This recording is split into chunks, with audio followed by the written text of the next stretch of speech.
Good morning, everyone. We'll just wait a couple more minutes to make sure. I see people are still being let in from the lobby, so we'll just wait 1 or 2 more minutes.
Good morning, good afternoon, or good evening, depending on where you are in the world.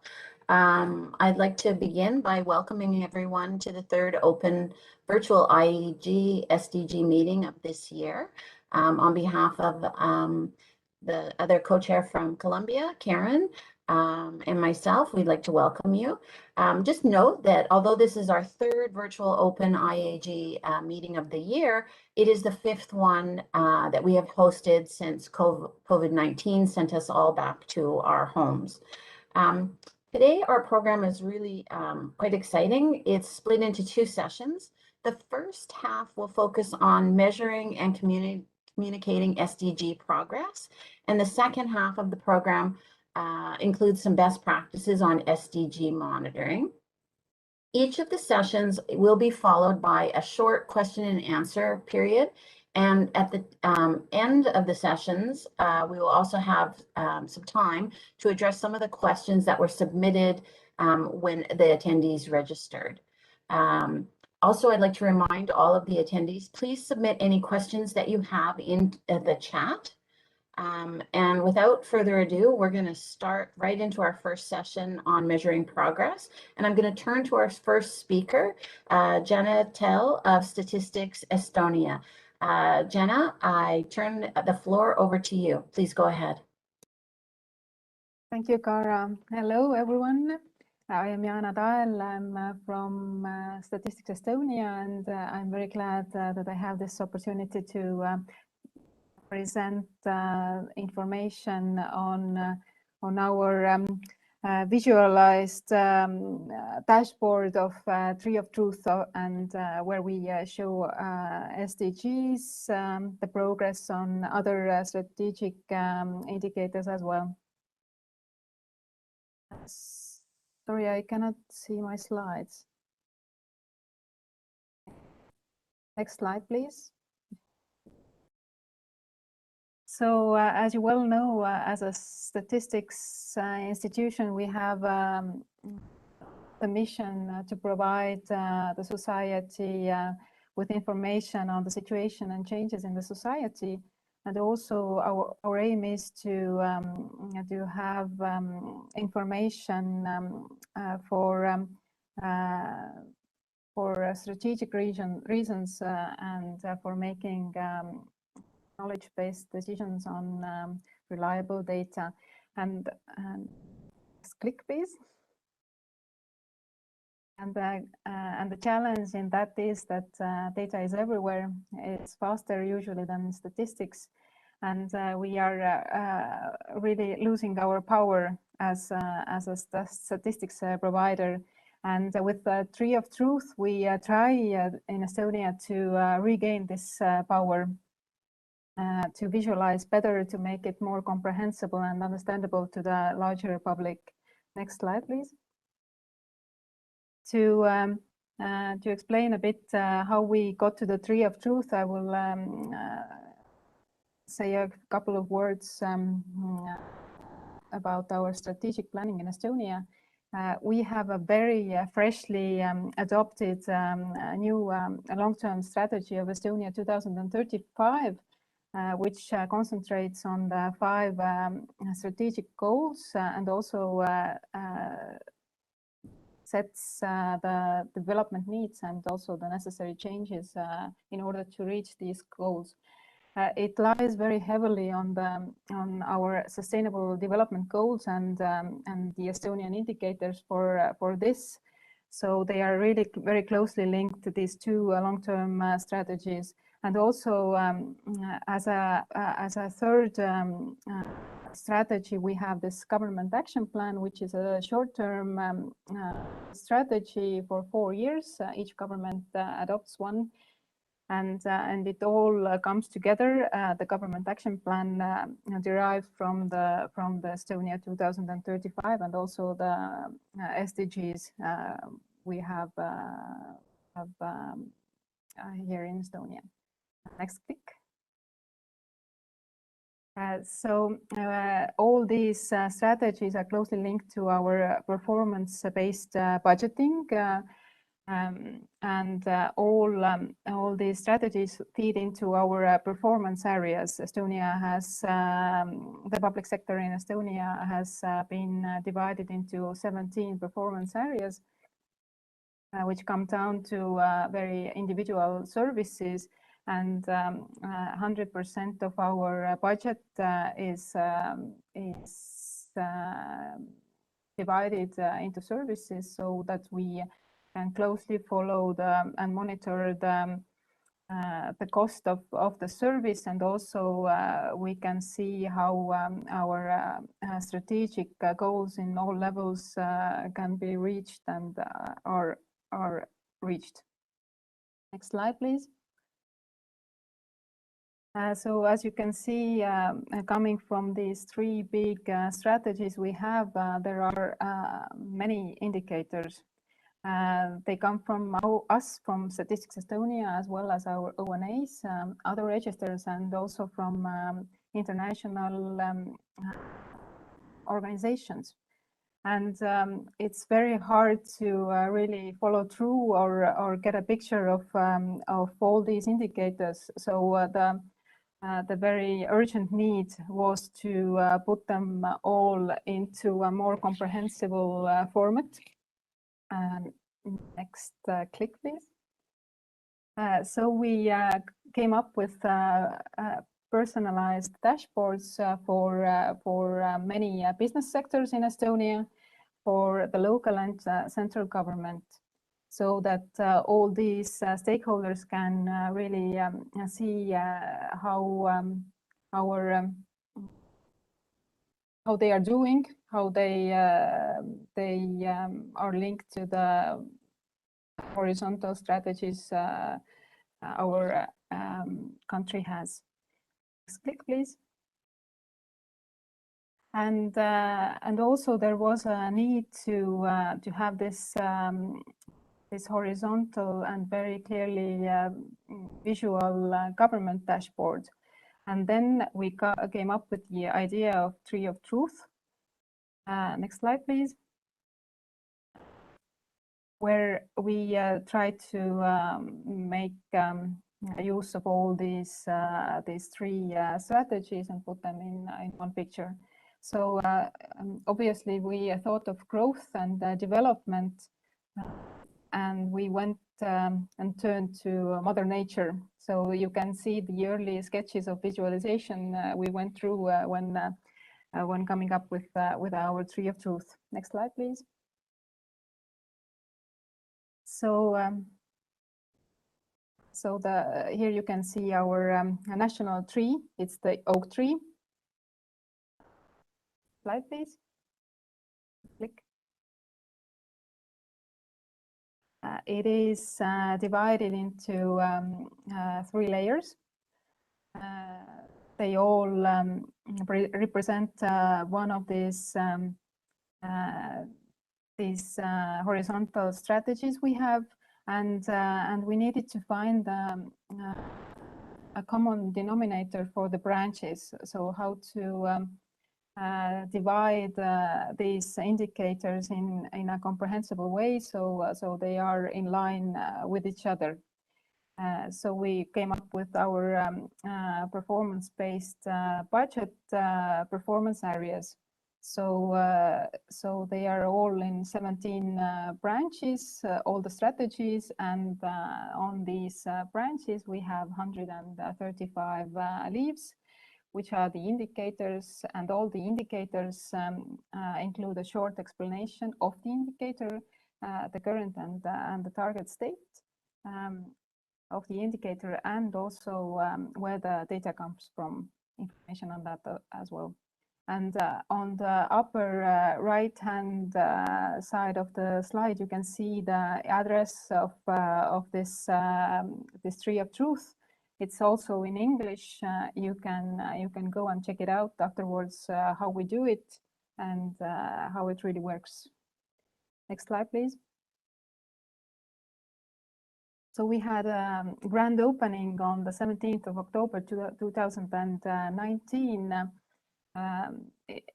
on the International Statistics Day, where we presented the Tree of Truth.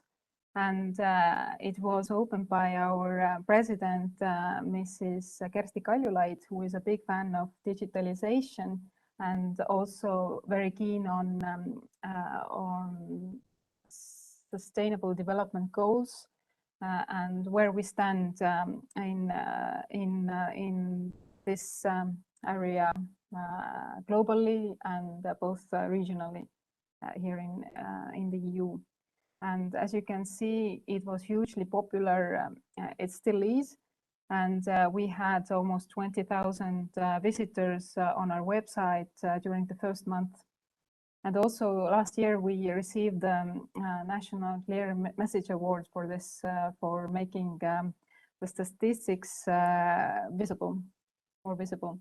And it's in regular use at schools and by the media. Next slide, please. So why did we do it?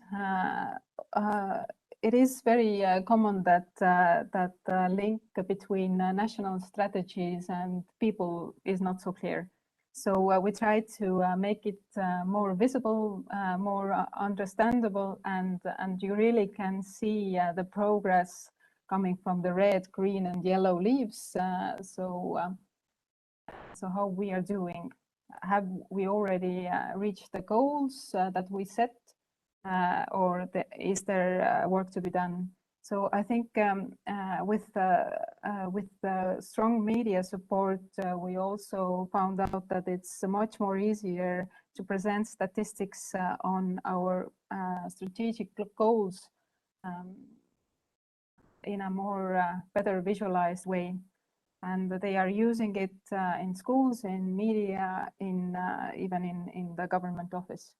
So it was both empowering to the society as well as for us in Statistics Estonia.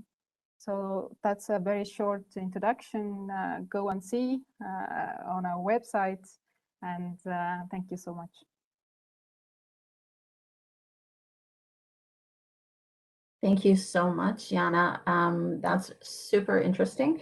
I very much like how the tree includes the SDG as well as the other horizontal government strategies. I think it's a nice way to bring it all together.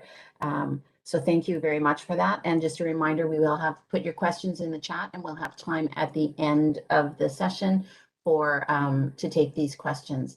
We'll now move to our next presenter, which is Neda Jafar from UNESWA, and she's going to do measuring and communicating SDG progress in the ESCWA region. Over to you.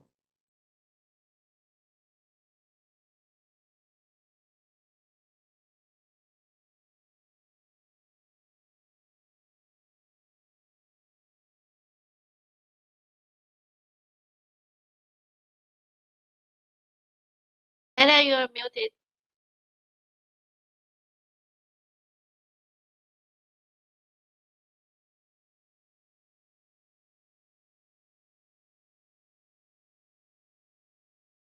Okay. Good morning. Thank you for inviting me to present in this meeting. I'm Nada Jaffer from Statistic Information Society and Technology Cluster at ESCWA. I will be presenting the ESCWA SDG Deep Data Dive. I will quickly brief you on the status of the SDG data in the ESCWA region, improving measurement and improving communication. NSOs are only one of the many data producers. There are at least 3 to 4 other main data sources at the country level. And most of this data that are produced by other producers are not reported to the NSOs. There is no coherent, integrated, or under control setup at the country level, especially when data are not generated from household surveys or censuses, where NSOs have direct control over the data. 5 years after the adoption of the 2030 Agenda, several countries are still facing considerable challenges in monitoring targets in many policy areas. The current COVID-19 pandemic highlights the value of measuring and monitoring. No strategy can be developed and no measure can be implemented without a proper monitoring and evaluation system. In this graph, for selected countries that we are working with, the yellow represent what is being available or disseminated by the national statistical offices. The green shows what data have been reported by countries directly to the NSD and not available for national policy analysis. And the gray represent unreported data that could be available and need further investigation and effort to make it available. This graph represents an important fact, especially when we are trying to implement Resolution 70/1 of the 2030 Agenda, which reaffirms the need for strengthening national statistical system, enhance data reporting channels, ensure the harmonization and consistency of data, and build statistical capacity for data collection and strengthening coordination and at the country level. Based on these facts and mandate, we at ESCWA have been working closely with countries to bridge the data gap. First, we developed the e-handbook for SDG data framework and indicators to lay down the foundation and provide countries with the online resource in English and Arabic. Also, it includes not only the metadata, but also some guidelines and other resources to further enhance the understanding of compiling and calculating and analyzing each indicator. This handbook is also provided to countries in Word document in order for them to customize and localize their SDG metadata handbooks manuals. We also developed the Arab Register for Census and Surveys. This is a foundation for mapping time series and filling data gaps. It provides a complete record of all reports and questionnaires where available for each country. The answer for each country. This tool is also used by countries to learn and refer to other national practices. This tool provides access to questionnaires and enable us to check the quality and standards applied in the questions used in these surveys. The third tool is the SDG indicator tool. It aims to provide methodological guidance to countries and to national recommended sources, the collection methods.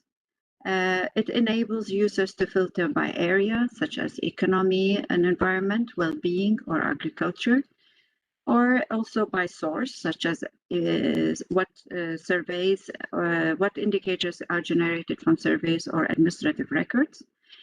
It gives the exact standard questions used in each type of survey. So NSOs do not make mistakes when they want to plan ahead for a survey and put the questions, or the data collection tool used by the agency to collect data from the countries. NSOs now have available information in order not to miss any relevant indicators in upcoming surveys, and can follow up on data compilation with relevant focal points from other data sources. These tools have been used effectively in our bilateral meetings with each country. We held 95 bilateral meetings with 71 experts for 15 countries. And the impact of increasing data availability is shown in the graph. For what it starts at what actually the NSOs disseminate at this point, and the level of increases at 2 phases after we did the data review with them. These bilateral meetings also alerted us that there is a great need for holding regional capacity development for those indicators. Countries that, especially those indicators that are not being reported on, less understood or less reported on and more estimated by the agencies. So we organized a series of SDG webinars. The first wave was started in April, ended end of July 2021. We covered 49 indicators in 25 webinars with 3 custodian agencies. And these webinars reports and findings are all available on the website of ESCO. These webinars and the close discussions with the agencies revealed that there were officially nominated focal points that in most cases were reporting data directly to agencies without the NSO's involvement. ESCO compiled, with the help of 27 custodian agencies, a regional matrix for SDG national focal points for 80 indicators. And the example we show to you today is the status now, how incomplete these lists are for these 3 indicators. Some are outdated, some are the focal points unknown to NSOs. There is inconsistency in reporting and unaccountability. The data reported by NSO in SDG platforms are not reported in SDG platforms, most of these data, and some of them are reported with errors in the dashboards or in the VNRs because they are being given by different people from the line ministries. So the bulk of national data reported globally but are not available at the national policy level. Now we are working with the NSOs to complete this list, update them, and make them available online, hopefully by end of October. All these tools and more are available on the Arab SDG gateway of ESCO, where we disseminate all this information and the data. ESCO disseminates SDG data through a data portal and through the Arab SDG Dashboard. It includes important features such as the Arab self-assessment, regional tracking of data availability. It also provides a regional SDG hub for national data for all the 22 countries. It shows trends in time. It also latest data, and it also provides a comparison between national and international data that provides information on the differences between these to track any data errors or availability. This will improve. This tool will improve not only dissemination, communication, but also availability and estimation of agencies on a longer terms. And in this graph, a user can also have, in one graph, can have full information on national and international data and the differences between them, and make an informed choice on what data to use. We also provide on this Arab SDG monitor regional averages by region, by sub-regions, our sub-5 regions, and in comparison to other well or good performing region and the world. We also provide country profile trackers for each SDG by goal and also by targets and by indicator. Using different visualizations, we also provide a comparison between the data availability by all type of data and country data. On the data portal, we also have customized dashboards for the UN country teams to make use of it, and we change it as per country discussion on what they would like to do. So far, we completed 10 profiles. Each has 35 tables and dashboards. And of course, as I said, the UNCT can customize these dashboards, and we train them on them so they can have informed planning and monitoring. We also published so far the Arab National Reporting Platform and assessment of what the national statistical offices disseminate on their platform, SDG platforms, and a regional report between now and 2030, providing a comparison, a regional average and comparison with other regions. And we also, at the end this year, we have also published the generic statistical law. Most of our countries have old laws and need updating.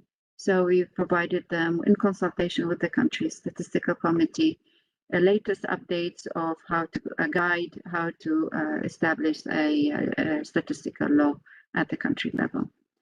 Thank you very much.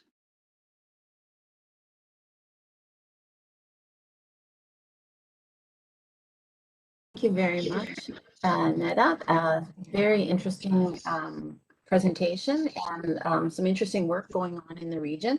I really like that it includes information about the data availability, and it's very comprehensive and very specific about what questions are required for the indicators. So I very much like that. Again, if you have questions for Neda, please put them in the chat and we can take them at the end of the session. We'll now turn over to our colleague from Statistics Germany, Moritz, and excuse me if I pronounce your last name wrong, Bohe. He's going to give a presentation on the German weather system as a measure of progress. So over to you. Thank you. Yes, thank you, Kara. Yeah, thank you, and good afternoon from Germany to everyone. I'm Moritz. I'm working for the Federal Statistical Office of Germany, and yeah, the presentation I'm going to hold is entitled Weather System, and you will soon understand why. But first, let me start with a clarification. Since this presentation is listed in the agenda under Measuring SDG Progress, I think I should point out that we do currently not run a progress measurement of our SDG indicators. What we are doing, however, is measuring the progress of our national indicator set of the German Sustainability Strategy, or DNS in short. Next slide, please. To give you a short overview, the DNS is the national implementation of the 2030 agenda. The indicator set of the DNS is aligned with the 17 SDGs, and the 17 goals are subdivided into several postulates, which are comparable to the targets of the 2030 agenda. The DNS set consists of 72 indicators in total, and we have at least one indicator per goal. regarding the topic of this presentation, the main difference with the SDGs is that each DNS indicator is associated with a very specific objective to be achieved. I will come back to this later. Next slide, please. Yeah, since 2006, the Federal Statistical Office has published an indicator report to monitor the national indicators every 2 years. In these reports, each indicator is presented with the most recent data, of course, a chart and some text that provides detailed information about the indicator's precise definition, the target, and most important, the content and development of the indicator. And since the latter is implementing the progress of the indicator, it can be seen as part of the progress measurement. Next slide, please. Yeah, a core element of the indicator report are the so-called weather symbols. We use these 4 symbols from sunshine to thunderstorm to illustrate in a simple and easy to understand way how far an indicator has moved along the politically desired path towards its target. So in a sense, these 4 symbols are the visual result of our progress measurement. Yeah, but in order to assign the weather symbols to the single indicators, it is first necessary to take a look at the indicator's objective. Next slide, please. We make a distinction between 3 different types of objectives. The first and most common case is an indicator with an absolute or relative target value to be achieved in a given year. Usually it is 2030, but not necessarily. In other cases, a given and fixed target value is to be achieved in every year, for example, to keep a certain value below a threshold. And the third type of targets are the so-called qualitative or directional targets. Here, no target values are named at all, but only a direction is defined in which the indicator should develop. Now, obviously, the way on how to calculate the indicator's weather symbol depends on the corresponding type of target. Next slide, please. In the first case, if a specific target value is given, we take the average development of the last 5 years as the basis, and we determine the value in the target year that would be achieved if this average development were to be maintained. At this point, I would like to mention that this may seem as a rather crude and even a bit superficial way of calculating. There are, of course, a variety of extrapolation methods that would or that could be used to make much more accurate predictions. But as I said, it was important for us to use an easy to understand methodology for this monitoring. And we always point out that this is an assessment of the past performance rather than a forecast of future performance. Anyway, to assign a weather symbol, we now look at this fictional point in the target year.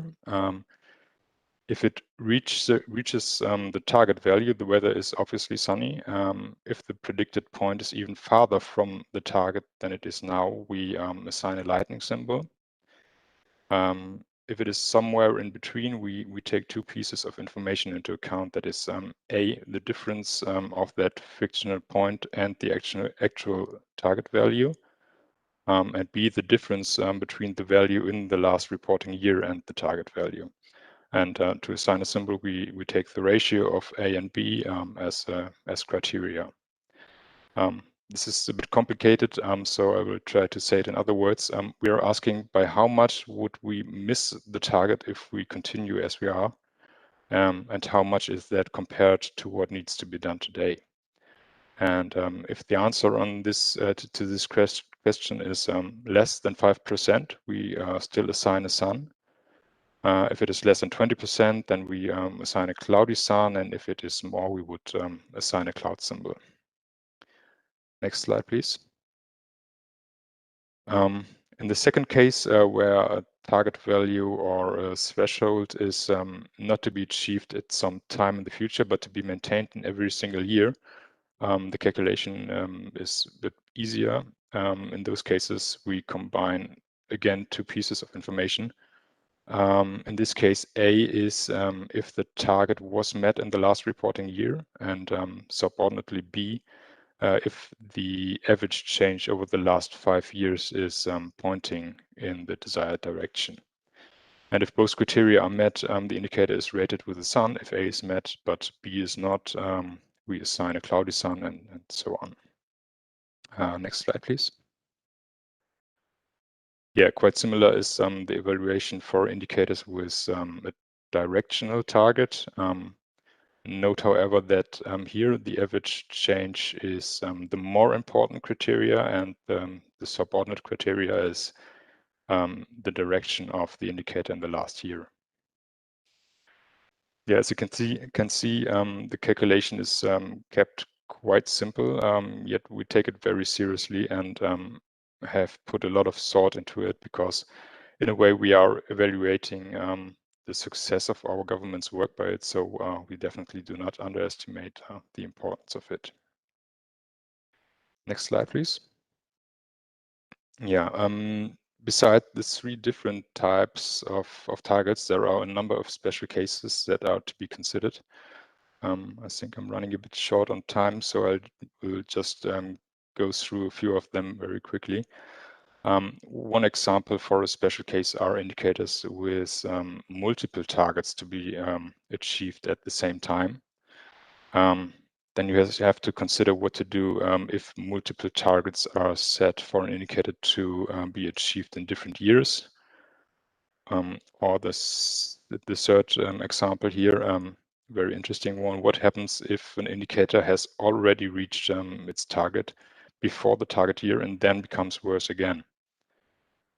Yeah, for those interested in how we handle these special cases, please refer to our online platform, where we present a complete description of this weather system.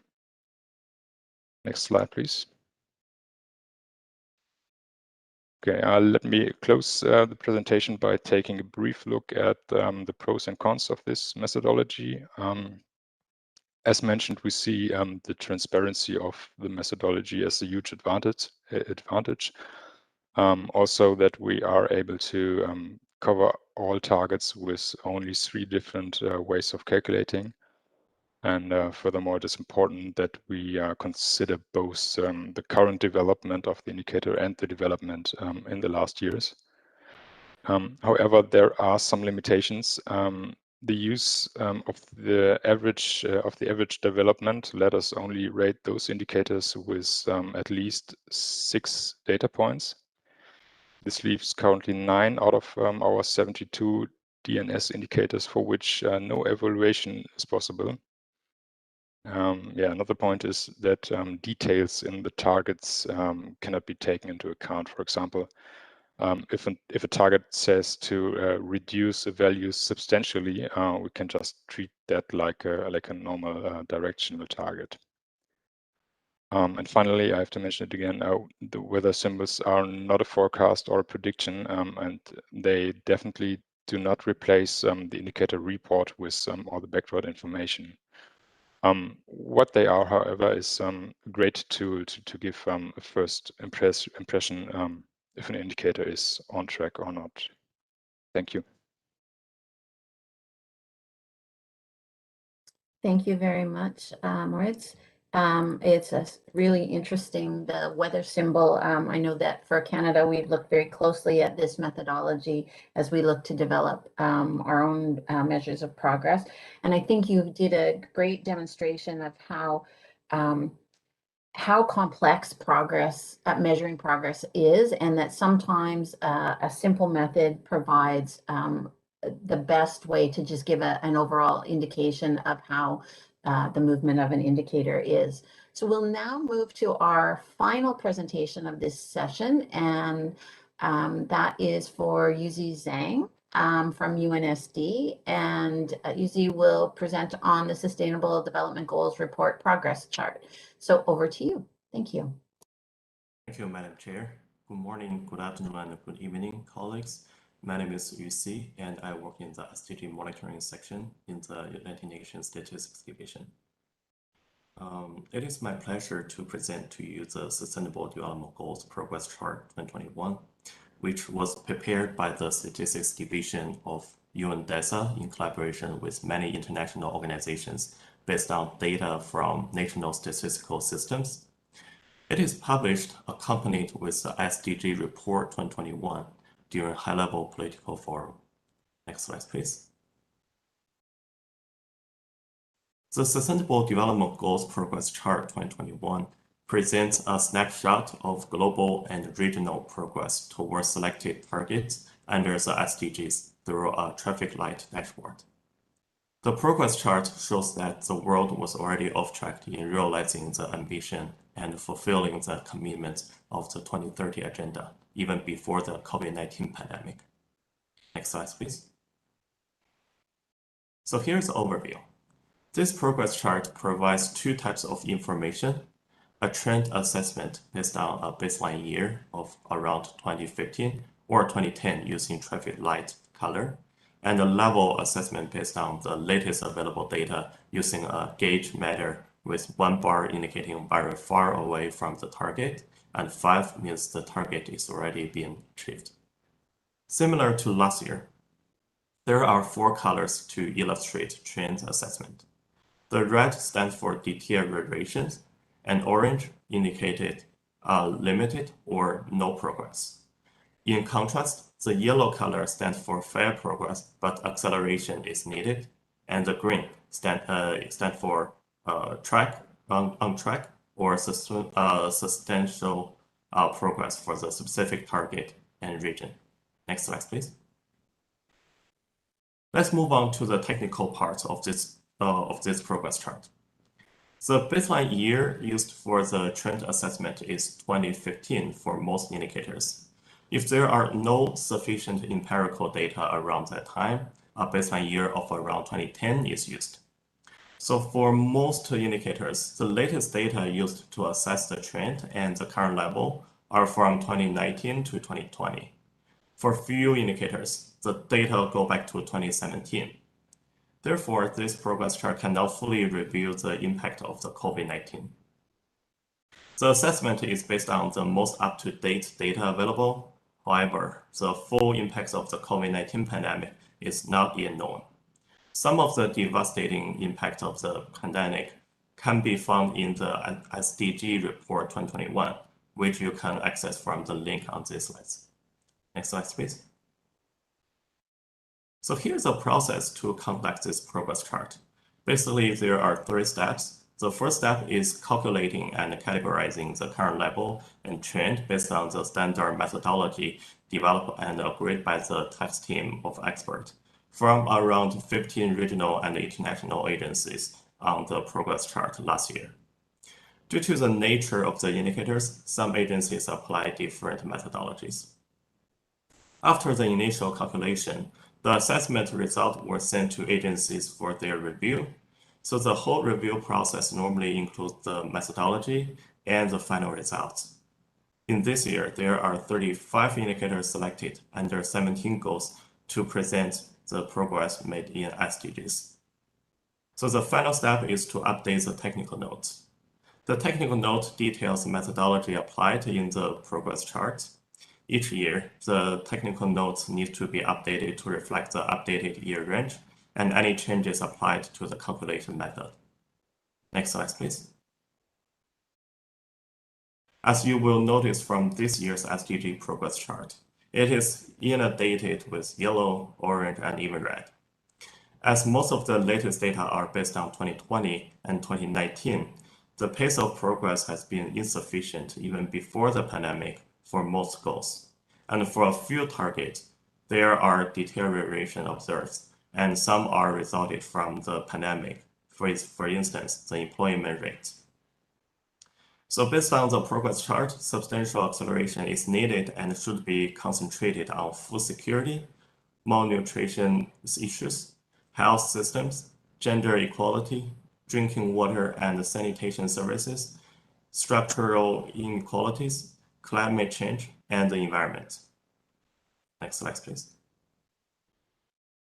So for more information, you can visit the SDG report website. And I'm gonna close my presentation. Thank you very much.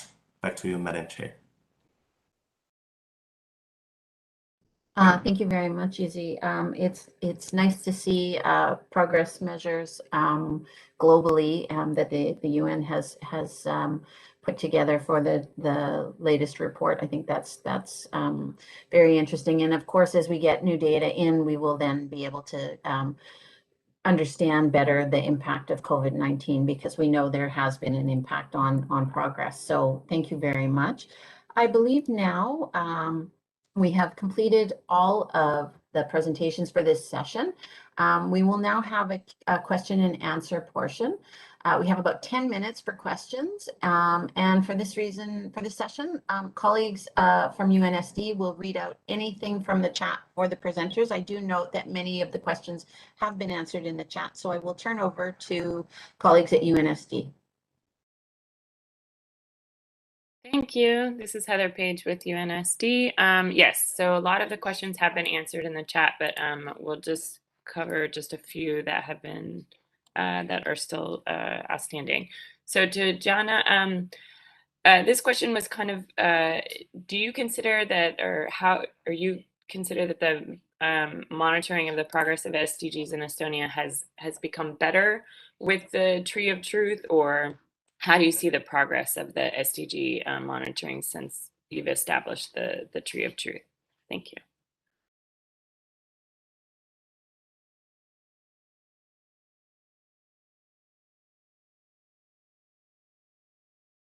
I actually think she's answering that on the chat right now.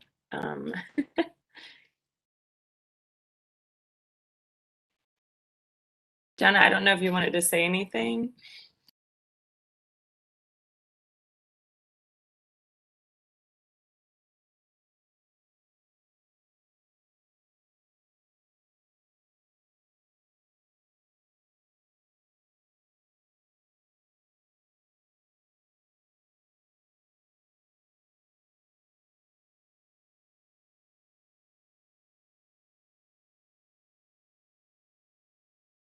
I think maybe we've lost Jenna there.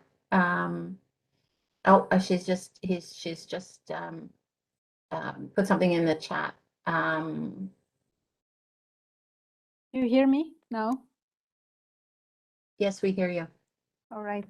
Thank you. Sorry about this technical problem. So yes, we have this NGO on sustainable development in Estonia, and they are picking it up to how to measure better the SDGs, and also how to make a bigger impact of the communication of SDGs in Estonia, because it's fair to say that SDGs are not very popular in the larger society in Estonia, but we do follow them in our strategies. But the purpose of this NGO we have, which consists of very young people, they try to put it forward as we have this Green Deal in the EU, and the SDGs are becoming more and more important also in Estonia. So I think that with our visualization, we actually cooperate with them how to make better use of these indicators and how to have actual activities for promoting SDGs and to reach these goals. Thank you. Thank you. So one of the next questions was to Markus. Is the same criteria as those used by Eurostat to assess the progress in the EU SDGs report? Is that what's also being used in the German example? Thank you.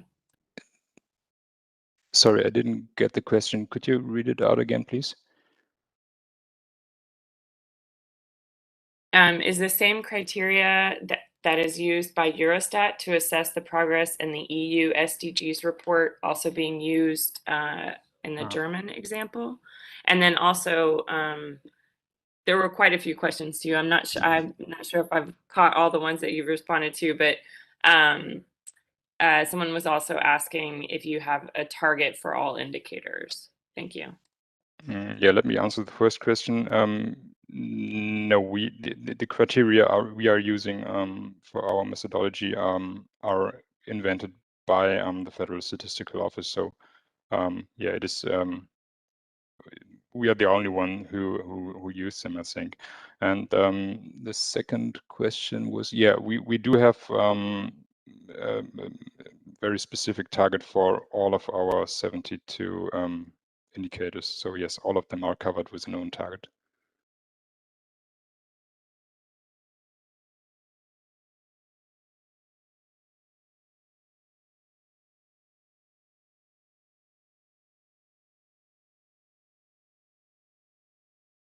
Sorry, I'm going back and forth between the chat and the, the questions, and there's quite a few that have been coming in. Okay, great, thank you so much. And then actually going back to Neda, there was a question on they're interested to know if there are any capacity building programs on a short-term and also on a long-term basis that you're seeing coming out of the work that you've recently done on the deep data dive. Thank you.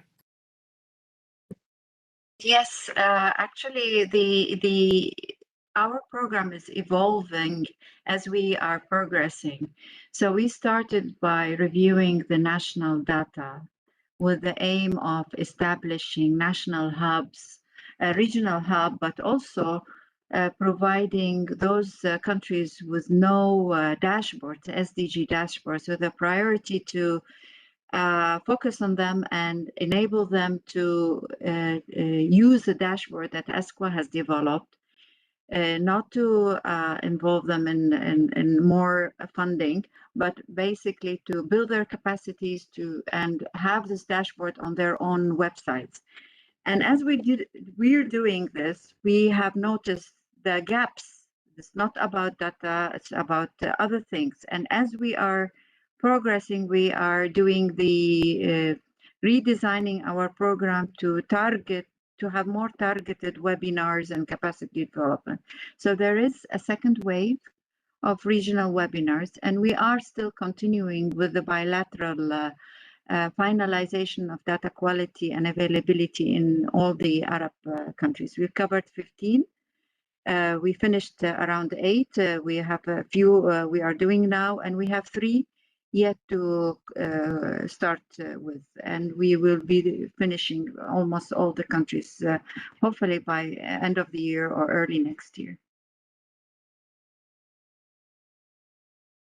Thank you. And actually, there was another question related to this. Do you know if there is something similar to the work or the approach that you all have done in the Arab region for Latin America? I don't know if you've talked to your colleagues about the work. Thank you. I'm not sure if it's a similar work because we are doing actual bilateral meetings with each SDG unit in each country, reviewing time series 2000 till now. I'm sure there are some capacity developments, but I'm not sure it is at this level. We have gone really down to the root to get that even for those countries who have dashboards, we are reviewing for them, and we have increased the amount of data 200, 300, 400, 600 times more than what they have. We also caught a lot of mistakes being disseminated in units, and many citing of the sources, inconsistencies. So I'm not sure if they are doing at this level, but I'm sure they have their own targeted capacity development activities. Thank you so much. So next question to, actually, sorry, back to Moritz. How do you assign weights to each target? And is there a composite indexing or forecasting? Thanks.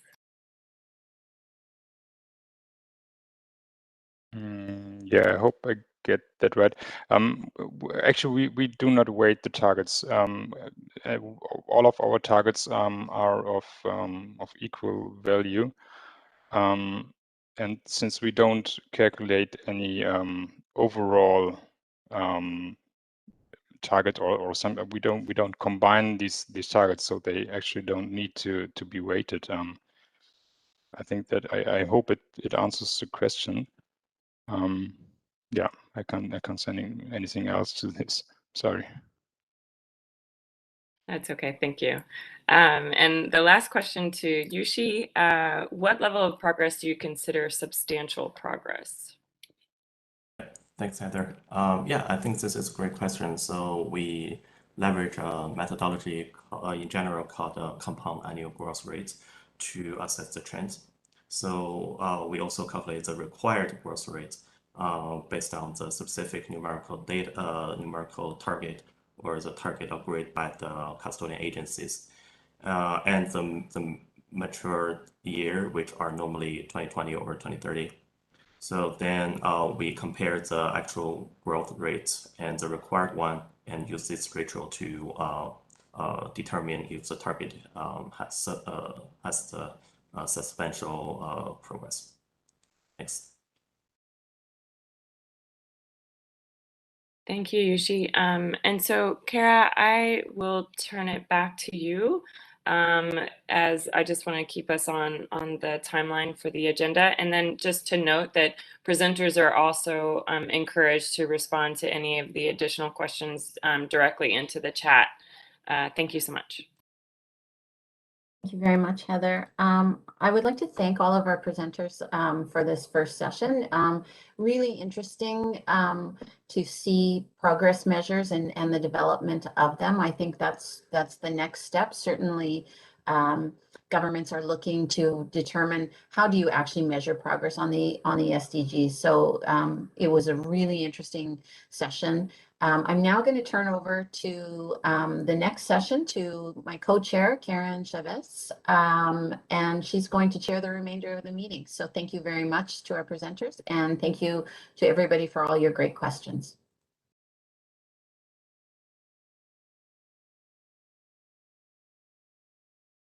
Okay. Hello, everyone. My name is Karen Chavez, and I represent Colombia as the co-chair of the Interagency and Expert Group on SDG Indicators, mostly known by its acronym as the IAEG-SDGs. A warm welcome to all of you to the second session of this meeting. Please consider that this session is being recorded and the video as well as the presentations are going to be uploaded after the live event ends. In this session, we will focus on best practices in SDG monitoring, and we will have 4 presentations. Each presentation has been programmed for a maximum time of 10 minutes. After the 4 presentations, we will have a space for some question and answer.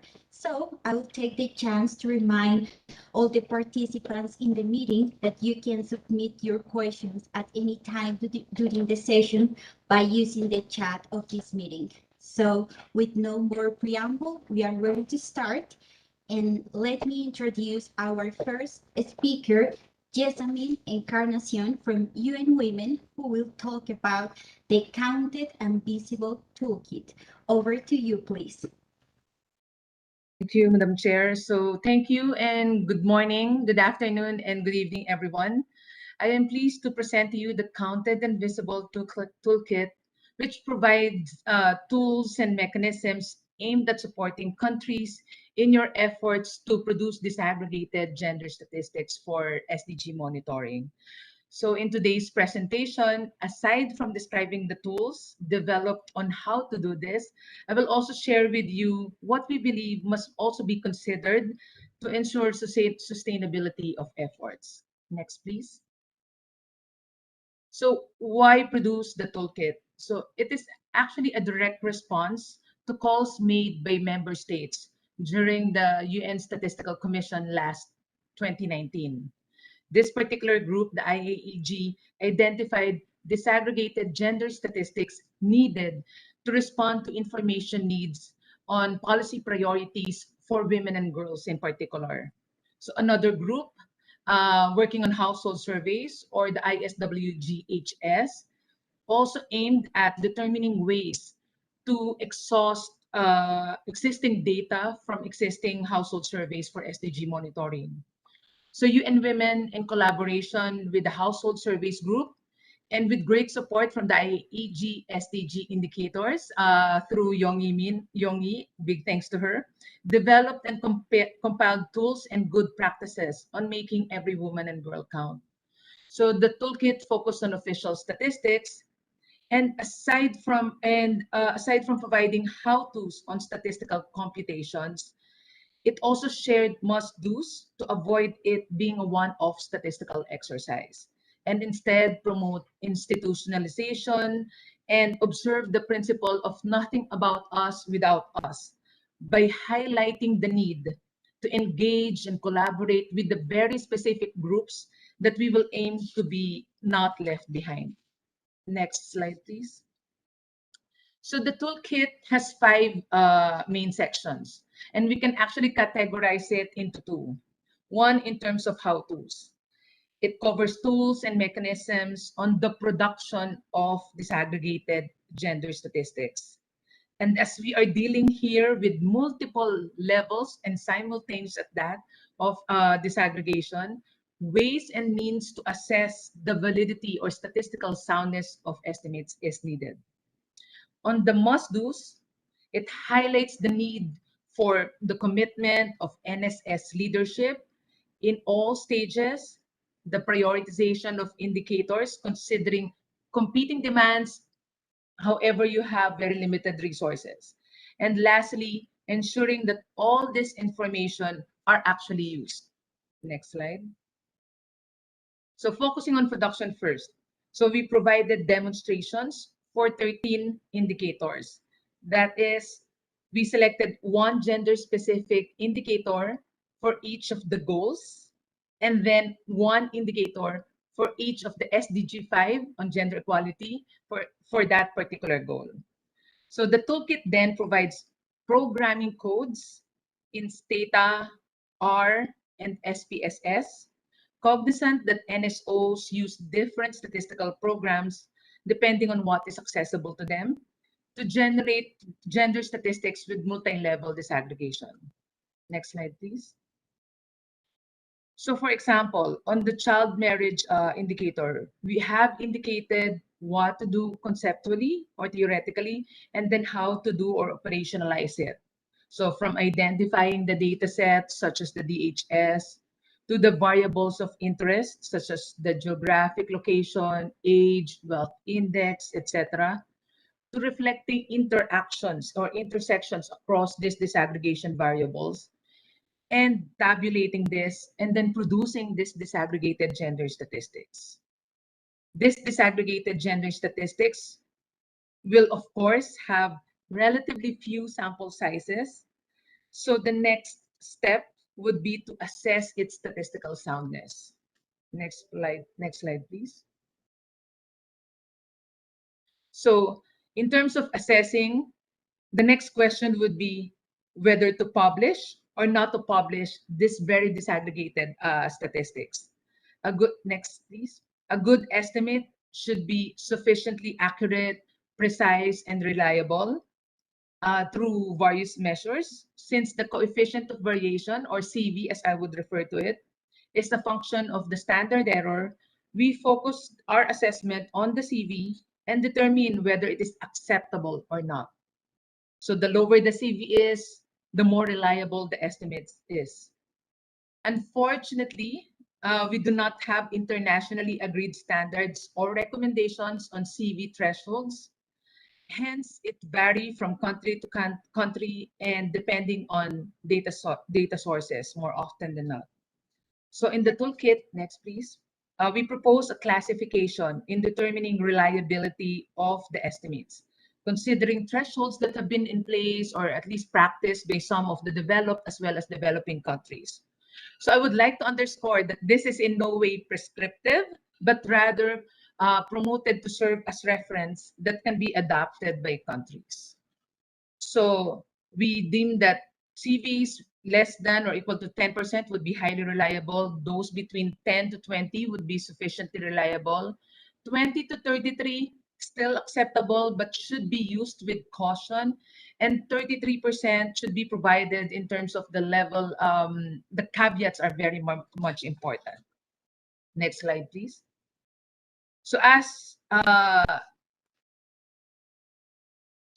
So to illustrate, if we only use one disaggregation variable, we see that the CV is highly reliable at 6%. As we try to look at intersecting variables such as age and wealth quintile, we see the CV of the estimate for the richest women, where we have very high variability of values within this group, increases to 20%. And as we look at intersecting inequalities, accounting for the three variables, age, wealth, and geographic location, we see varying levels of reliability. Next slide, please. So as to the question to publish or not to publish, assessment should be made. If the disaggregated estimates are acceptable, it should be published. If it poses questions or concerns but ignorable, it should be published with caution and supporting documents. But if these questions or concerns are not ignorable, should not be published but mentioned in reporting. So now we go into in terms of the next slide, please. Yes, must-dos. So this time, the commitment and political will of leaders in the NSS are absolutely necessary. So for example, in the toolkit, we featured the Cameroon case, where under the leadership of both the NSO as well as the Ministry of Women on Gender Statistics, focal points have been put in place. An interministerial group working on gender has also been formed. Gender responsive legislation, statistical policies have been recently amended or formulated. And lastly, to ensure the production and use of gender statistics, a multi-year program devoted on gender statistics has been funded by the government itself as much as $700,000. Next slide, please. Now, in terms of the prioritization, the question then would be which indicators must be disaggregated and by which dimensions. So the process should always focus on policy intent and relevance. So in the Uganda case, they identified national priority gender indicators in 2016 and updated it in 2019. So this indicator framework served as basis for the production and disaggregation of gender statistics in the country. And developments have been demonstrated from their 11 gender statistics reported in their first VNR. They have now increased it to 28 or as much as 150% in 2020. Next slide, please. Lastly, on advocacy and use.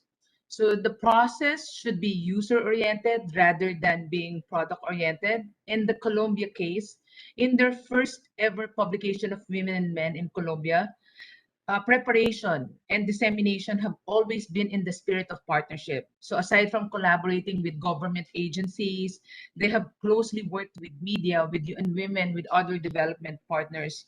And no less than the Vice President of Colombia launched the publication and promoted its use, indicating its high level of commitment to gender statistics. And beyond the launch, Colombia made sure that this is institutionalized, wherein the report will be published annually, and that subnational reports to produce subnational gender statistics are likewise developed. Next. And as far as UN Women's and UNSD's efforts, I'm excited to share with you that this year's progress on the SDGs, the Gender Snapshot, is now live. The report is produced annually by UN Women and UNDESA's Statistics Division. It is the only report within the UN system to take a gendered approach to the assessment of progress across all SDGs. And this year's edition brings together the latest available evidence on gender equality across all goals, highlighting the progress made since 2015, but also the continued alarm over the COVID-19 pandemic on women's well-being. Next, please. So for the next, please. So for the first time, the annual gender snapshot brings together the latest data for each indicator under Goal 5, so to track global and regional progress towards gender equality. Unfortunately, the assessment to date reveals a long road ahead.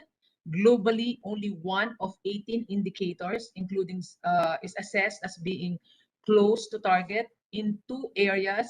The current level is assessed as far from the target, and data over time are scarce. And the full impact of the COVID-19 pandemic is not yet known, but is expected to further erode progress. Thus, strong legal and policy action, as well as resources for implementation, are critical to stem the tide and get back on track. So I invite everyone to access the report on UN Women's and UNDES's Statistics Division's website. Lastly, and before I end, next slide, please. Let me share with you what our upcoming toolkit products and events. The digital version, earlier launched this year, will be enhanced to share with you the statistical programming codes in Stata R and SPSS for the 13 indicators in the form of a technical guidebook as well as a video tutorial.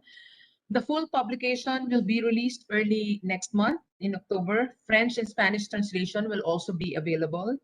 And we will be holding a series of regional trainings as well as webinars in the coming months. So I hope to meet you again in these events. Thank you very much and have a good day. Over. Many thanks, Jessamine, for your presentation, and a special recognition to the amazing work done by UN Women. Disaggregated data is a common need all over the world, and nowadays the potential of data to make visible vulnerable groups is widely known. And this is strongly related with the 2030 Agenda, since the SDGs have a cross-cutting point principle for leaving no one behind. The toolkit that Jessamine just exposed provides key points categorized in how-to and must-to, such as guidance on mechanisms, methodologies, insights, learning, and challenges, which are relevant for national statistics systems that have a compromise to enlarge availability of disaggregated data with an emphasis on gender statistics and using already available sources of information as surveys. An example of innovation in the statistical production using a traditional data source and with a demand-driven focus to make the produced data is used by the decision makers. So I will also invite two other participants to check in more detail the counted and visible tool. And with this, we are ready to move to the second presentation about the SDG Corporate Tracker. So I will pass the floor to my Colombian colleague, Andres Guevara, who is representing today the Planning Department of Colombia. Go ahead.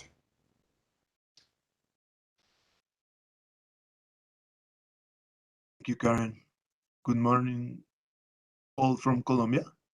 And I would like to thank for the invitation to share our experience measuring Colombia's private sector contribution to the SDGs. And also I would like to apologize because I'm having trouble with my laptop's camera, so I won't be able to turn it on. My name is Andres Guevara, and I work at Colombia's National SDG Commission Technical Secretariat, currently held at the National Planning Department. And the National SDG Commission is our institutional response to address and effectively implement the SDGs in Colombia. We are responsible not only to develop plans, programs, and public policies, but also to coordinate and articulate several governmental and non-governmental stakeholders involved in the accomplishment of the SDGs. Briefly, I would like to start with our institutional context. Colombia's national government has a long-term policy document that contains the vision of the country towards 2030. Specifically, the fourth guideline, the strategy to promote dialogue and enhance partnerships with non-governmental stakeholders, constitutes one of the key elements for the effective implementation of the 2030 Agenda in Colombia. However, it also represents one of the biggest challenges since it requires to carry out intersectoral work around the same objective. Next slide, please. Yeah, no, yeah. So one of these non-governmental key stakeholders is the private sector. Over the last few years, Colombian private sector has made significant progress, not only in the adoption of sustainability strategies, but also in the implementation of reporting mechanisms that account for their economic, environmental, and social contribution to development. However, we found out that this information is scarce produced without a defined standard, and also it is usually not aligned with the SDGs, which makes it difficult to collect and aggregate in an accurate and timely manner. So the SDG Commission's Technical Secretariat, with the support of the Global Reporting Initiative and the United Nations Development Program, UNDP, sought to create synergies and develop a roadmap to articulate the measurements initiative and be able to show the contribution of the private sector for sustainable development. For Colombia's 2018 second voluntary national report, we carry out an initiative with the private sector for companies to provide information to showcase their efforts and contributions to the SDGs, complementing the official information and presenting a wider approach about the contribution to the accomplishment of the 2030 agenda. We were, as you can see, we were able to collect information from 70 companies regarding 5 prioritized SDGs. Due to the information collected and given the private sector willingness to showcase the measures taken within the companies that contributes to the achievement of the SDGs, the National Planning Department, UNDP, and GRI decided to establish a permanent reporting mechanism to measure the private sector contribution to the SDG based on the experience acquired with the 2018 pilot project. Next slide, please. So in 2020, we launched what we've called the SDG Corporate Tracker Colombia. That is a multi-stakeholder initiative which seeks to monitor the business sector contribution to the fulfillment of the SDGs. And the initiative has 3 main objectives. First, generate an aggregate analysis of the contribution to the SDGs by economic sector, company size, and region of the country that serves as a map of the private sector role in the sustainable development agenda. Second, generate information that will contribute to the discussion of public policy and decision making on the contribution of the private sector to the SDG. And finally, identify, document, and disseminate good practice that contribute to the fulfillment of the SDGs that can be replicated by more and more organizations. And the SDG Corporate Tracker is aimed at business organizations of any size and economic sector that have operation in Colombian territory and who are interested in disseminating information annually on the contribution of their management to the SDGs. The registered information is completely anonymous, and the disclosure of aggregated information is done under a confidentiality agreement between parties. Another important feature of the SDG Corporate Tracker is the implementing partners figure allies, and they are private sector organizations that, due to their nature of their activities, their relationship with the business sector, and their commitment and leadership in corporate sustainability issues, participate as allies for the dissemination of the initiative in different spaces, attracting and involving companies in the process of reporting, technical support, and use of the online platform for the participating companies. Currently, there are 9 implementing partners, so several regional chambers of commerce, as well as some sectoral associations, such as the Colombian Mining Association and the Energy Generating Companies Association. Next slide, please. So how do we measure the private sector contribution? We do it through an online platform that collects data in a standardized way and uses a technical tool built to measure the comprehensive report on the 17 SDGs, taking the GRI standard as a reference. This last part is very important because the GRI standards are the most used sustainability report standard in the world, and this has 2 implications. First, for those companies who are already involved with sustainability reports, it will facilitate the reporting process.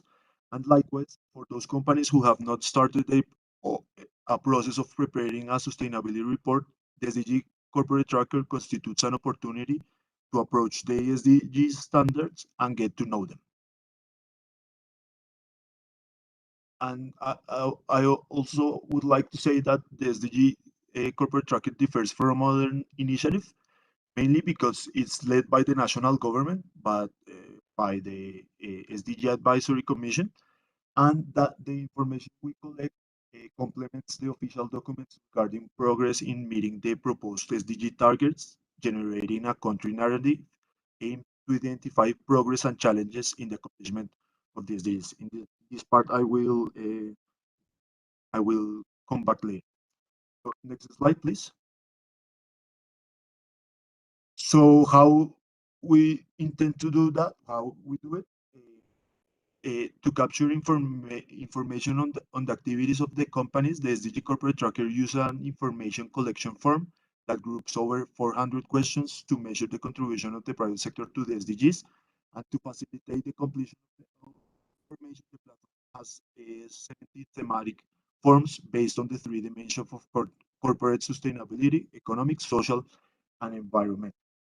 Each question and indicator are related to one or more SDGs targets, allowing us to identify the private sector contribution and impact on 86 out of 169 SDG goals. Next slide, please. So this is the interface of the platform that each company sees, and this is very important because what we learned from our pilot project, that it's important to generate an online platform in order for them to report information. I'm running out of time, so next slide, please. So now, through the SDG Corporate Tracker, the country has a platform to strengthen the national reporting mechanisms on the 2030 agenda, and we aim to be able to monitor not only the efforts that the national government is making, but also the relevant contribution of the business sector to sustainable development at the local and national level. So in this year, we presented our third voluntary national report that is called Accelerating Implementation for Sustainable Recovery, and we presented information regarding 141 companies that reported information in 2018 and 2019. Here I show some examples of the information that we collected, and I just want to mention that, for example, there is a question about salaries. So between 2018 and 2019, we saw a salary gap between men and women of around 800,000 pesos. That is almost 200 US dollars. So that's the kind of information that the corporate tracker allows to identify and report. Next slide, please. So that's another type of information that the SDG corporate tracker has. As Karen said, you are going to be able to download the presentation, and if you want to get further information about what we did in our webinar, I invited you to consult it, and I will leave the link of our webinar if you are interested in this kind of measure of the private sector. Next slide. Yeah, to finish up, I just wanted to say that the SDG corporate tracker is an important tool that complements the traditional measures methods, and it's important that because it enhances partnerships between the different stakeholders. So thank you very much. Thank you so much, Andres. The SDG Corporate Tracker is a great complementary tool of the National Indicators Framework in Colombia. Why? Because currently the National SDG Indicators Framework in our country is composed by a list of indicators reported by national public institutions. And despite we do have a national indicator to monitor the SDG target 12 Point 6, relating to encouraging companies to adopt and report on sustainable practices. This national indicator is just about a number of firms with sustainability report. In addition, and as Andres mentioned, the SDG corporate tracker allows the private sector to report to with some detail and according to an international standard, which is in line with the multi-stakeholder approach of the 2030 agenda. So in summary, we are monitoring progress towards the achievements of SDGs from public and private sector, emphasizing in the key role not only of public sector, but also of private sector in the 2030 agenda. And I also mentioned this because this is in line with previous discussions of the past 2 open meetings of the IAEG-SDGs this year, in which we have discussed at some point about the integration of efforts between public and private sectors that goes, of course, beyond the indicators framework. And now it's time to introduce the third speaker of this session, Mariana Camisa, who works for the Buenos Aires city government in Argentina, and she's going to present the experience of localizing SDGs in Buenos Aires. Mariana, you have now the floor, please. Thank you, Karen, and hello, everyone. My name is Mariana, and I work for the Buenos Aires city government. And today I'm going to talk to you about how we localize, measure, and monitor the SDGs in Buenos Aires. If we can move to the next slide, please. Next one, please. Thank you. So the localization process in Buenos Aires has 3 main pillars. First, we have the adaptation. This is how we actually localize the global goals to the global goals. Then we have awareness raising, and this involves citizen participation processes and initiatives with other social actors within the city. And then we have the partnerships. So how sharing our best practices with other cities and other strategic actors around the world, and how to enrich our own SDG localization process. So, for example, participating in spaces like this. If we can move to the next slide, please. Today I want to focus on the adaptation, and these are the stages or the steps we follow to localize the SDGs. First, what we did was we analyzed our government plan for our previous administration from 2015 to 2019 to identify how Buenos Aires was already contributing to the 2030 agenda. So from the 169 global goals, we noticed that the national government had prioritized 78, and within a government plan, we were already contributing to 15 goals locally. Also, we were already working for 16 out of the 17 SDGs. The one we haven't prioritized is SDG 14, because the city doesn't have jurisdiction over the sea or the river. And 27 government areas were working on these projects.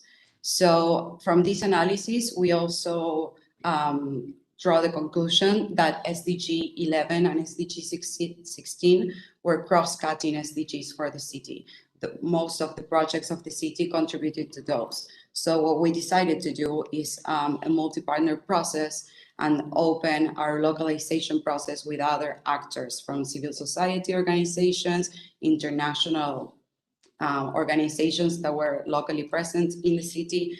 And we decided jointly what indicators we were going to use to measure our progress in these SDGs. Regarding SDG 11, especially, we focus on housing and access to basic services, public services. And on SDG 16, we focus on open government initiatives and citizen participation. Then we call an interministerial working group with the 27 government areas that we identified on the first analysis. And with them, we started working on what targets should the city prioritize, how should we measure them. So then we move to the next stage, that is the indicator and target definition, that we work with bilateral meetings with these 27 government areas, and we follow national and global guidelines to assure the robustness of the process and the data. Of course, then we did a validation process with all the areas of the government that were present. And then the result, but which is also the process of the localization, is our voluntary local reports. Till now, we have presented 3 reports from 2019 till now. We do it annually. It's an annual process for us. And we report the government contributions to the SDGs, the indicators we use to monitor our progress in the targets, and we also have defined mid and long-term commitments. If we can move to the next slide, please. So this is how we define the indicators and targets for each SDG in the bilateral meetings I was telling you about. So our main goal was first to identify the sources for each indicator, establish the baselines, and define midterm and long-term targets. Of course, the long-term one is for 2030, and the other one is for the mid one is for 2023. And also we ask each department to suggest complementary indicators. For this, we use the local SDG adaptation manual that the National Focal Point had made available for local governments. And we also use the global and national indicators that were already available because we want to ensure comparability with other provinces here in Argentina, but also globally. And for this, we have the technical support of the stats department of the city and also the National Focal Point and UNDP. So our indicators are divided in 2 groups. First, we have the main indicators that have different levels. For example, level 1 is indicators that are conceptually clear with established methodology and standards and are regularly produced. Level 2 are conceptually clear indicators with established methodology, but they are not produced regularly. And level 3 indicators don't have methodology or standard established or are not being developed or tested at the moment. But then we realized that to further localize the SDGs to the local reality, we needed complementary indicators. Many of our main indicators are from national sources like the national census, so they're periodicities every 10 years. So we decided to incorporate, for instance, management indicators as complementary, that they refer to the theme covered by each SDG target, but they are not really directly linked to the global or national indicator. So for example, if we see the SDG 3 target 8, which is the universal health coverage, our main indicator is the percentage of population with exclusive public health coverage treated by the health system. And our complementary indicator is the percentage of people within 15 minutes on public transport to a health center. If we can move to the next slide, please. So here are 3 reports. We have learned a lot since we published the first one in 2019. For example, in 2019, we only include some indicators, not all of them. And then from the experiences of other cities around the world, we decided to include an annex in 2020 with the full list of indicators. Regardless, the SDGs prioritized by the high-level political forum that year. So you can access the full list in our 2020 BLR. And in our 2021 BLR, we started a reviewing process of the indicators that it's still ongoing, and we added more indicators to further cut the gaps between data. If we can move to the next slide, please. So we also have some open data and indicators, systems and platforms that are all in open source, so they can be replicated by any government or any city around the world. Most of them are aligned to the SDGs. So for example, we have BA Climate Action that reports our goals and targets to become a resilient carbon neutral city for 2050. This platform has not only has the latest news on our climate initiatives, but also has 40 data sets that can be downloaded and reused. Then we have our BA, Buenos Aires Gender Indicator System, that reports on all the gender data that the city has. And this is a process that we started when we were localizing the SDGs and analyzing our government plan. We realized that we didn't have specific indicators to read the gender gaps in the city. So we took the Economic Commission for Latin American and the Caribbean framework, and we decided to create this platform that is divided in the 3 dimensions of women's autonomy. So we have the economic dimension, the physical dimension, and the dimension on decision making. This platform has over 90 indicators, and they are all matched to the SDGs, and some of them are present in our annex in our VLRs. And then we have the city's commitment, that is, it's more a management tool which the mayor uses to set clear and measurable goals and targets which are constantly made accountable before the citizenship. So these are also linked to the SDGs and set the path or the map for where the city wants to be. If we can move to the next slide, please. And then we have these 2 data portals. Bea Obras holds every stage and process from licitation to progress of the public infrastructure works in the city. So you can see how much we spend. You can filter it by well, soon by neighborhood or by how the public work contributes to other areas, for instance, health or education. And then we have Bea Data, which is our open data portal that holds over 400 data sets. And it also instructs you what can you do with the data sets. When you download them, you can reuse the information, you can make visualization, and its whole purpose is to tell stories with data, and other strategic actors in the city can use them.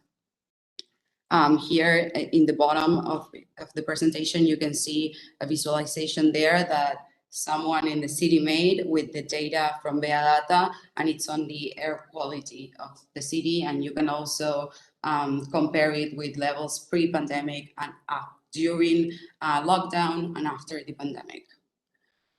If we can move to the next slide, please.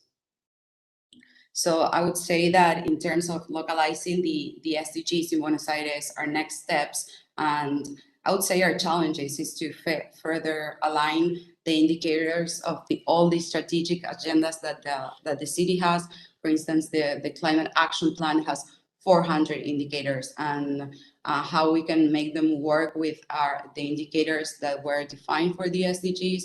At the moment, we have 236 indicators that measure the progress for 61 goals. So how can we find a way to make this alignment more smoothly? And also what we want to do is we want to present the information that right now is in the annex of the VLRs in a better way, in a more user-friendly way that really can show the progress that the city makes on the SDGs, and that can also highlight the areas where we need to do better, right? So today I wrote down many ideas from my fellow colleagues. If we can move to the next slide, please. So thank you very much, and back to you, Karen. Many thanks, Mariana, and congratulations on your work in the same spirit of leaving no one behind. The 2030 Agenda demands disaggregated data by different categories, including location. Some measures have a wide range of variation within the countries, so national aggregates are not enough. We have a challenge related to data availability at subnational levels, and Mariana has just provided us with a great example on both how to overcome data availability challenges and how to match data production processes with policy design processes. Because at the end, the final purpose of data is not just to be produced. Data has a role as a tool to be used for monitoring the progress, for guiding public policy design, and for targeting specific areas in interventions. And now, last but definitely not least, it is my great pleasure to introduce Camilo Mendez, who represents Colombia as co-chair in the Working Group on Measurement of Development Support. He brings today a presentation with the recent updates of activities in the framework of this working group, which is in line with the established compromise about the quarterly report to the IAEG-SDGs. Cami, the floor is yours. Thank you very much, Madam Co-Chair, for this great introduction, and also for all the colleagues that have been joining this discussion so far.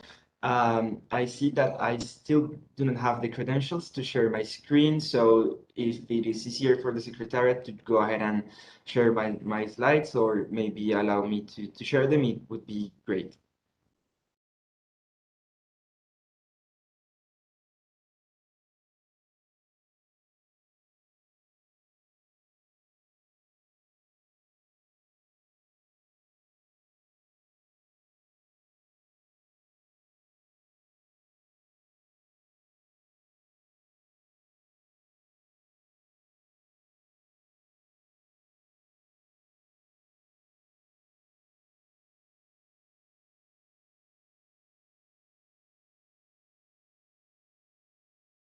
Yeah, sorry, I had some troubles with sharing my slides. I hope that you are able to see my presentation so far. So thank you very much once again. As Karen said, my name is Camilo Mendez. I currently am the acting co-chair of the IAEG-SDGs Working Group on Measurement of Development Support, in alignment and collaboration with Ms. Anne-Lisbeth Bradhaug from Norway, and with the support of the United Nations Statistical Division as the secretariat of this working group. So a little bit of general context of the proceedings of our working group. The working group was established in May 2020, and since then we have held 14 meetings so far, with the last one just being finished a few days ago on the 14th, 15th, and 20th of September. And it is important to recognize that we have managed to carry out meetings on a monthly basis. The overall objective of this working group is to further develop and refine the measurement of development support in line with the 2030 agenda under target 17.3, which is mobilize additional financial resources for developing countries from multiple sources. So this is our sixth report to the IAEG-SDGs, with the last one being held on June 2021. And in that occasion, it was Mrs. Anne-Lisbeth who presented our progress so far. As such, to continue with the general context of the working group, here in the slide, you will be able to see how is this group composed. As you are able to see quite quickly, we have a regional representation with countries from all the regions, and then you can also see which of these members share a membership within the IAEG-SDGs and also within the TOSSD International Task Force as members or observers. And also highlighted in green, you will be able to identify those countries which have been actively participating in the discussions of the subgroup on South cooperation. It's also important to note that we have benefited from the participation of 4 observer countries so far, being them Brazil, the Netherlands, the Republic of Korea, and Germany. Finally, it's also important to note that both UNCTAD and the OECD participate as observers and provides substantial support to the proceedings of the working group. So as I introduced quite quickly, the main objective of this presentation is to update you all on the progress that we have made since our last report. So after the last chance that we took this scenario, we held our 13th meeting on the 6th of July, when we had the chance to review a proposal that was going to be shared under an open consultation process, and also to gather some inputs of the progress that was being made within the subgroup on South-South cooperation. Regarding the process of the open consultation, which we will detail a little bit later, it was a process composed of 15 questions regarding the discussions that were held during all the meetings of the working group. Initially, this was shared on the 16th of July and had until its deadline, the 27th of August. And during this time, we managed to receive 121 responses from different stakeholders. So after this process, on the 7th of September, the subgroup on South-South cooperation held its 7th meeting, which gave the occasion to catch up on some latest discussion on the conceptual framework which has been developed by the South-South cooperation subgroup. Also, it is important to note that 4 countries who participate in this subgroup agreed and offered to participate in pilot studies to check the feasibility and further our understanding of South-South cooperation, them being Brazil, China, Colombia, and Mexico. Afterwards, given the importance of the debate regarding South-South cooperation globally for the last years, on the 17th of September, myself and through the cooperation of UNCTAD and India as the chair of the subgroup, had the occasion to have an information session with the G77 plus China on New York to present themselves some of the main progress that was being made on the South-South cooperation conceptual framework, which was very important because all of this process on South-South cooperation has been anchored in international agreements such as the BAPA plus 40 document. And as the main conclusion of this information session, we managed to note a general support of the attendance to the conceptual framework and the proceedings of this subgroup. And finally, as I said before, during the 14th, 15th, and 20th of September, we managed to have an overview and an analysis of the results of the open consultation, and we were able to hold some discussions to advance in the refinement of the proposal that is being made by the working group. So as such, now I wanted to share with you quickly some of the main results that we managed to gather from this open consultation process, which I want to reiterate was held between the 16th of July and the 27th of August. In total, we received 121 responses with strong participation from public institutions and national statistical offices, as well as some important players in all this process, such as international regional organizations, the private sector, the academia, and local and regional governments. A rapid assessment allows us to highlight the importance of having this open, transparent process, which through its inclusiveness allows the proposal to then be strengthened. It is also important to note that besides this stakeholder engagement, we had a very good geographic representation with members of every region and subregion participating in this process. As per the results themselves, the open consultation quickly showed a general support to the proposal, with a majority of the types of stakeholders participating adopting and supporting the proposal that was being put forward by the working group. Now I wanted to quickly go into what would be one of the flagships of this flagship outcomes of this working group, which is the proceedings and the conversation of the subgroup on South-South cooperation. As I said before, this group this subgroup is chaired by India, and UNCTAD provides secretariat support, with the Russian Federation and the OECD being observers of this process. This group has the participation of Brazil, China, Colombia, Cuba, Egypt, Ghana, India, Mexico, South Africa, and the United Republic of Tanzania. And through its methodology, they have managed to categorize the different elements of South-South cooperation and identify different categories that are appropriate for measurement and monetization. Through this work plan, through the leadership of Brazil and Mexico, have prepared a matrix of alternatives for grouping these different South-South cooperation modalities. And then the group has benefited from cooperation and collaboration from the OECD in presenting the methodology used in the TOSD framework to strengthen this proposal.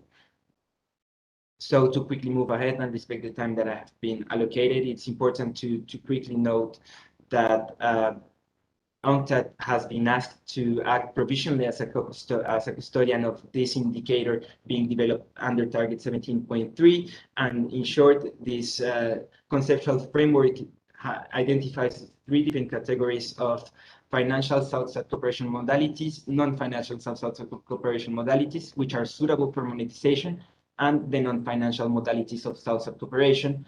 And yet some challenges remain, because, as you might be aware, the practices of different countries greatly vary across the globe. So the next steps include some pilot testing by the countries that I mentioned before, and just to reiterate the overall support from the G77 plus China attendance of the information session of this development. And as it concerns the working group and our last discussions, during our 14th meeting, we managed to hold some discussions on the integration of the South-South cooperation conceptual framework in our proposal, to discuss some of the results which were requested to the OECD, specifically regarding the mobilized private finance, and outline some of the main concerns which were raised during the open consultation, such as the mobilized private finance and the exclusions that have been outlined of the proposal, such as peace and security expenditures beyond what it's included currently in ODA. This allowed us on last Monday to reunite with the group and agree on some of the and hear some of the main concerns of members. And this has allowed us, both co-chairs and the secretariat, to put forward a proposal that was shared yesterday through our wiki platform, and which will be open for comments by member until this Friday, 24th. Then this will allow us to advance in our submission and review of the proposal to the IAEG-SDGs on October 2021, and then to have our 15th meeting of the working group on a tentative as a placeholder on the 16th of November, and then advance towards the report to the United Nations Statistical Commission containing this proposal. So this was the main messages that I wanted to share with you. Thank you very much for your time, and back to you, Madam Co-Chair. Congratulations, Camilo, for your excellent presentation. Also, a special recognition to the work of this group that for what has been presented so far in the different reports to the IAEG-SDGs is completely in line with the defined TORs. We are a little behind on time, so I will back to UNSD colleagues. They are going to read some questions that has been posed for the presenters. Over to you, UNSD. Thank you. Thank you. A lot of questions that I was going to pass to Jessa have actually already been answered in the chat. So in the interest of time, I'll go ahead and just skip to the next ones. To Andres, what challenges did you face in using the tracker or developing the tracker? And then also, where can people find the tracker? And maybe there's a link that you can share in the chat. Thank you. Okay, so the challenges we faced during the implementation of the SDG corporate tracker are mainly 2. The first one was that, for example, for micro, small and medium-sized companies, some questions were very difficult, and they quite understand what we were asking. So that was our one main challenge. So we are continually preparing the people who report information in order to answer all the questions that are necessary. And the second challenge is that difficult to ask information to companies and not give them something back. So we are developing a PDF, downloadable PDF, in order to create value for the companies, and that PDF is like a small summary of each company contribution to the 86 SDG targets. So we are trying to not only receive information but also give something to the companies who are sharing with us that important information. And regarding the question of the SDG corporate tracker, in my presentation I put a link that is tracking .ods.gov.co. However, that link is only specifically for those companies who are reporting. But however, I'm going to share our national SDG page in which you can find anything related to the SDG corporate tracker. That would be the answer. Thank you. Thank you so much. So the next question is to Mariana.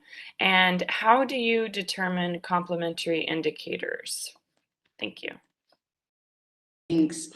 So we do a consensual process with each government area, and we define them on their planning for the following years. So the government has a planning process that it's for the whole administration, and also each year a specific one for the following one. So in terms of what they are doing for each SDG target and how it relates to the main indicator and the main indicator to the national and the global one is how we determine them. So for example, if we're talking about mobility in SDG 11 and the city is doing a lot of work in regards of sustainable mobility, okay, we add, for instance, the kilometers of bike lanes that are going to be constructed, and that's also how we determine our goal and target for the following years.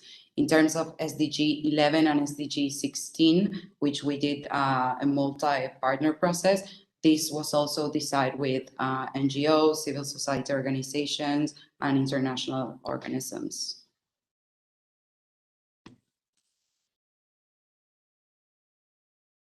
Thank you. Thank you so much. Thank you. And I just wanted to give actually Jessa a chance. I know she's answered a lot of questions here on the chat, but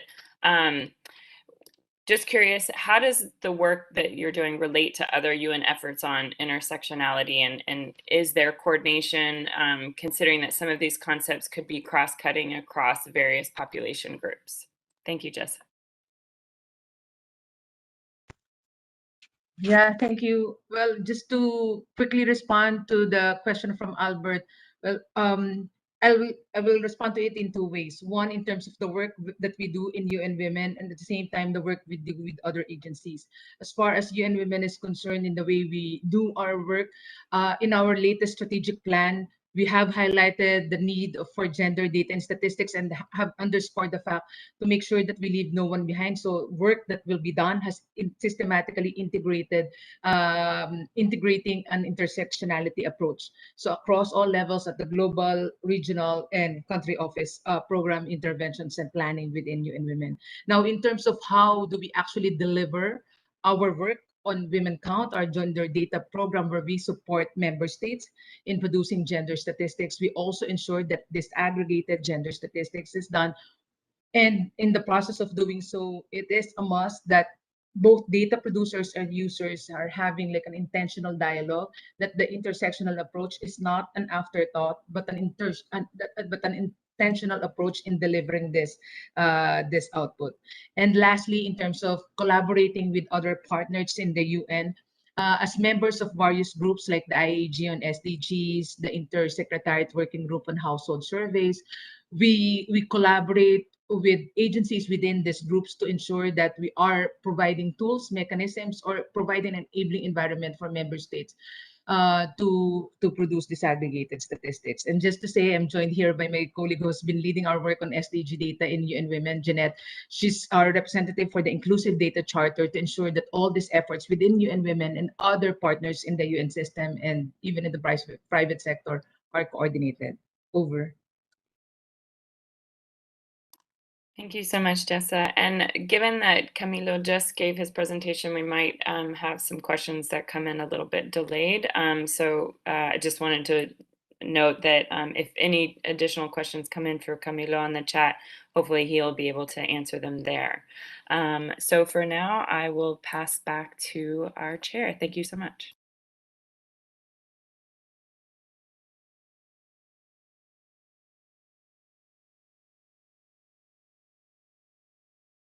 Here we have collected questions that some of the participants submitted at the registration for this event. In consideration of the time, we are not going through all the questions, and we just picked up a couple of them to be answered by the co-chairs, Cara Williams from Canada and myself in representation of Colombia. So starting with a question for Cara. How can are there plans for reviewing SDG indicators, and what is the process in place? Cara, over to you. Thank you very much, Karen. As you may be aware, the IAEG does a comprehensive review of the Global Indicator Framework every 5 years. And the first comprehensive review was completed in 2020, and the next one will take place in 2025, which means that the IAEG will begin this process in 2024. And during these reviews, the IAEG reviews the indicators to determine if some of them need to be revised, deleted, or if new indicators need to be added to address emerging issues related to sustainability. Keeping in mind that these reviews are not designed to significantly change the global indicator framework, but rather to make minor modifications to improve the framework without greatly increasing the number of indicators. So that happens every 5 years.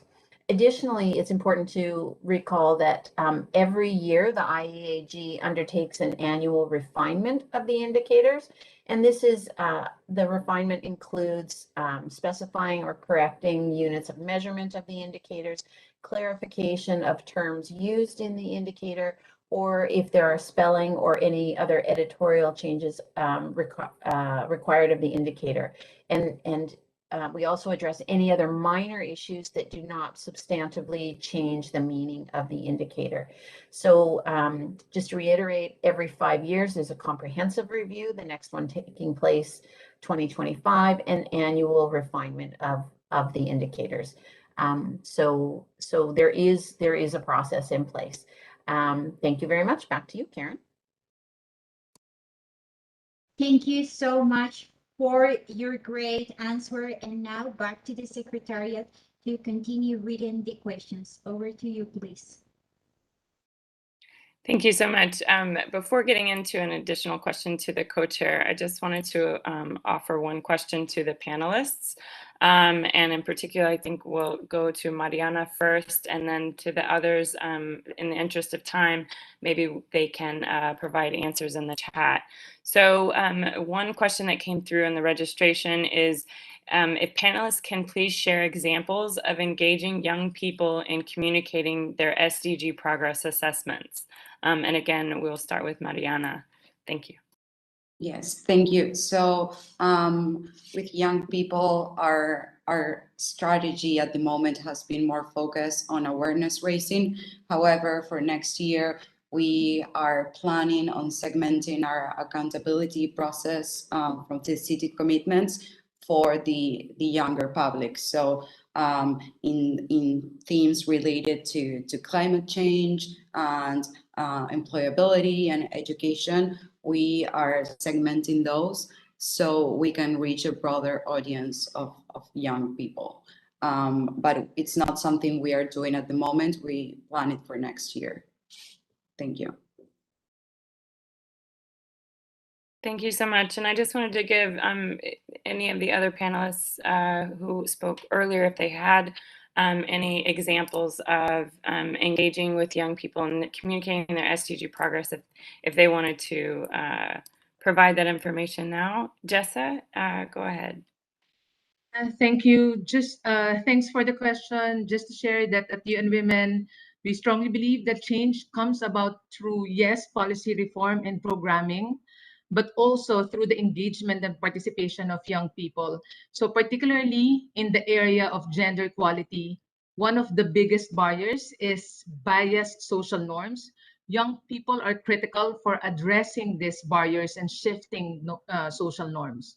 So engaging them requires meeting them where they are and developing social media assets that speak to them, their language, and their interests. So for the SDG gender snapshot, which I have included in my presentation earlier, for example, we produced with UNSD a set of social media assets for posting on Twitter, Instagram, and so on. A video has also been developed, taking into account that not all of us, not just young people, are overly saturated with content, and thus materials need to be brief and easy to share and reshare. So finally, I would say key to engaging with young people is also taking the time to meet with them and speak at their events, bring them into the process as leaders and real participants in the global dialogue on the SDGs. So a youth summit, for example, is currently underway, organized by young people where they are listening to UN leaders, but also engaging as speakers and thought leaders themselves. So over. Thank you. Thank you so much. And I see also that some of the speakers are providing some information in the chat. And so as we're a little bit over, sure, but again, that for that question will also be on the chat. Can you not hear me? Okay, great. Sorry. So what I was just saying, thank you, Jessa, for that information, and also Mariana. And in addition, some of the panelists are providing additional information in the chat. And due to our, because we're a bit over on time, we're going to continue with the question to the co-chair. So next, the question is to Karen. And how, from the registration, and how can national statistical offices best work and partner with civil society to address data gaps for the most marginalized groups, including persons with disabilities? Thank you. Okay, thank you. We consider that open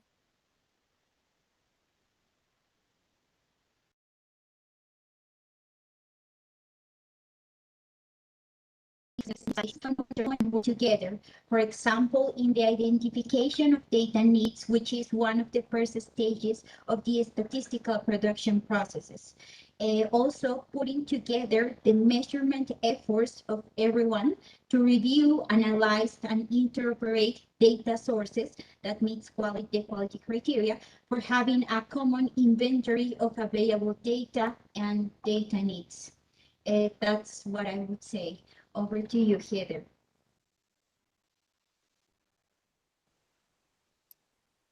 Thank you so much.